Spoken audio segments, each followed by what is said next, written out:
Assalamualaikum warahmatullahi wabarakatuh. Selamat malam. Kembali lagi dengan saya Ical.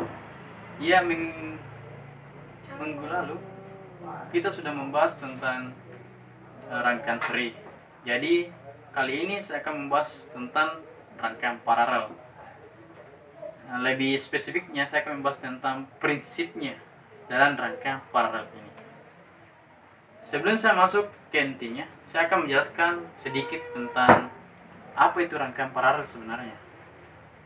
Rangkaian paralel merupakan salah satu yang memiliki lebih dari satu bagian garis edar untuk mengalirkan arus. Dalam kendaraan bermotor, sebagian besar beban listrik dihubungkan secara paralel. Masing-masing rangkaian dapat dihubung putuskan tanpa mengaruhi rangkaian lain.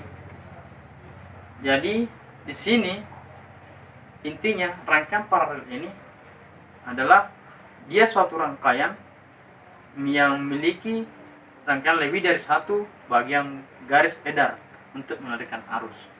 Itu kebalikan dari rangkaian seri. Kalau rangkaian seri sendiri dia rangkaiannya itu dia secara sejajar. Sedangkan di rangkaian paralel ini itu rangkaiannya itu secara bersusun. Jadi inilah kebalikan dari rangkaian seri. Dan untuk prinsip-prinsipnya, yang pertama, hambatan paralel merupakan hasil penjumlahan sepertiap-tiap hambatan paralelnya. Saya ulangi, prinsip dalam rangkaian paralel ini pun pertama ialah seperhambatan paralel merupakan hasil penjumlahan sepertiap-tiap hambatan paralelnya. Kedua, kuat arus dalam percabangannya berbeda-beda, dan perbandingan kuat arus tiap-tiap percabangannya berbanding terbalik dengan perbedaan hambatan tiap-tiap percabangannya, serta hasil penjumlahan kuat arus tiap-tiap percabangannya sama dengan kuat arus totalnya. Ya, mungkin agak ribet penjelasannya, tapi maksud dia di sini bahwasanya kuat arus tiap-tiap percabangannya sama dengan kuat arus totalnya.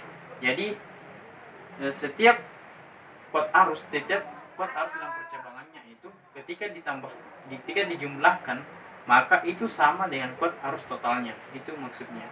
Dan untuk prinsip rangkaian paralel yang ketiga itu berbunyi beda potensial atau tegangan tiap-tiap percabangannya tetap dan besar tegangan setiap percabangannya sama dengan tegangan totalnya. Itu yang ketiga. Dan itulah tadi 3 prinsip dalam rangkaian paralel. Dan ini ada rumus dalam rangkaian paralel itu sendiri. Yang pertama itu F total sama dengan F2 sama dengan F3. Sekali lagi, F total itu sama dengan F1 sama dengan F2 dengan F3 sampai F selanjutnya. Kedua, I total. I total itu sama dengan I1 ditambah I2 ditambah I selanjutnya. Untuk 1/R totalnya itu ada 1/R1 ditambah 1/R2 ditambah 1/N 1/R selanjutnya. Dan di rangkaian paralel ini ada beberapa contoh yang paling sederhana. Itu saya akan memberikan 2 contohnya dalam kehidupan sehari-hari. Itu penerapan dari rangkaian paralel. Yang pertama itu distribusi listrik PLN ke rumah-rumah adalah paralel. Jadi contohnya itu adalah distribusi listrik PLN. Jadi listrik yang diberikan PLN itu di setiap rumah itu dirangkainya itu paralel, bukan rangkaian seri. Dan kedua ada stop kontak. Stop kontak ini merupakan rangkaian paralel dengan jala-jala. Dalam stop kontak itu adalah rangkaian paralel. Itu salah satu dalam kehidupan sehari-hari.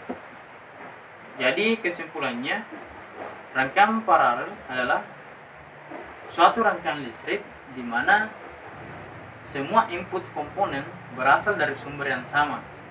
Saya ulangi, rangkaian listrik paralel adalah suatu rangkaian listrik di mana semua input komponen berasal dari sumber yang sama.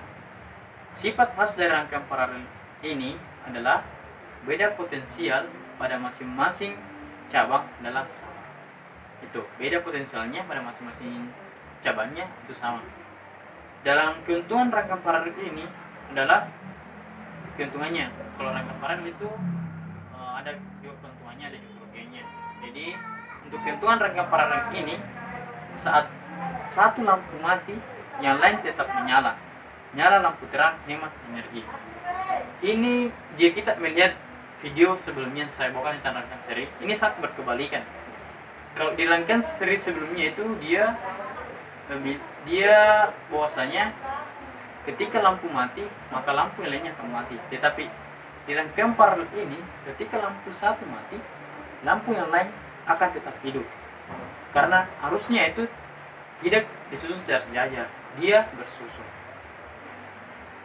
Dan untuk kerugiannya, kerugian rangkaian paralel ini adalah rangkaian yang rumit sehingga relatif sulit menyusunnya dan membutuhkan banyak kabel. Itu kerugiannya.